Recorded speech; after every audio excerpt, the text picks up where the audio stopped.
شروع اللہ کے بابرکت نام سے جو بڑا مہربان اور نہایت رحم فرمانے والا ہے۔ ناظرین اکرام، حضرت پیر پٹھان خواجہ شاہ محمد سلیمان توسوی رحمۃ اللہ علیہ کو پوری عمر اتباع سنت کا بہت خیال رہا۔ عبادات و معاملات میں بھی آپ کوئی فعل خلاف سنت نہیں کرتے تھے۔ ساری عمر آپ نے نماز کبھی دیر سے یا وقت آخر میں نہیں پڑھی، اور کوئی نماز بغیر جماعت کے بھی نہیں پڑھی۔ استغراق و محویت اور عشق الہی کی مستی کے باوجود کبھی آپ کے منہ سے کوئی کلمہ خلاف شریعت نہیں نکلا۔ آپ کا قول تھا کہ ہمارا اصلی کام نبی مکرم رحمت دو عالم صلی اللہ علیہ وآلہ وسلم کی پیروی کرنا ہے۔ اگر کوئی شخص ہوا میں اڑتا ہوا بھی نیچے آئے لیکن اس کا کوئی بھی فعل خلاف سنت ہو تو اس کی پیروی مت کرو، کیونکہ صحیح معنوں میں عبادات کی معراج تکمیل سنت رسول اللہ کی ادائیگی سے ہوتی ہے۔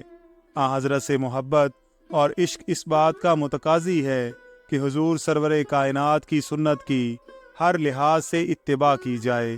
آپ نے اپنے مریدوں کو بھی نصیحت کی کہ نماز روزہ خدا تعالیٰ کی عبادات ہیں، ان کی بجا آوری ہم پر فرض ہے، لیکن ان کی ادائیگی میں ہمیں رسول اللہ کی سنت کو سامنے رکھنا ہوگا، کیونکہ خدا کی رضا اسی صورت میں حاصل ہو سکتی ہے کہ ہم اس کے حبیب کی سنت اور فرمودات کو پوری طرح سے ادا کریں۔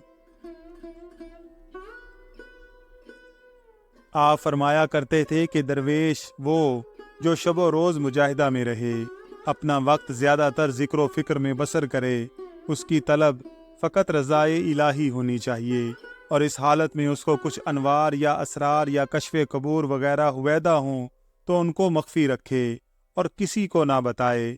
وصال اور مقصود حقیقی کی امید پر ہر روز اسی طرح مجاہدہ کرتا رہے۔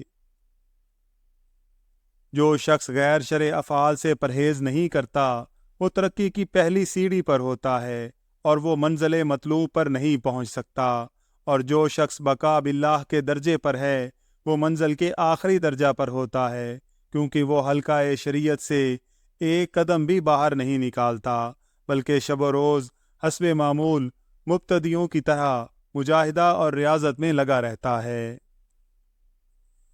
حضرت پیر پٹھان رحمۃ اللہ علیہ اپنی پوری زندگی شریعت کے اصولوں پر پابند رہے اور اپنے مریدوں کو بھی یہی ہدایت فرمائی۔ ناظرین اکرام، ویڈیو پسند آئی ہو تو اس کا اظہار کمنٹس میں ضرور کیجیے گا۔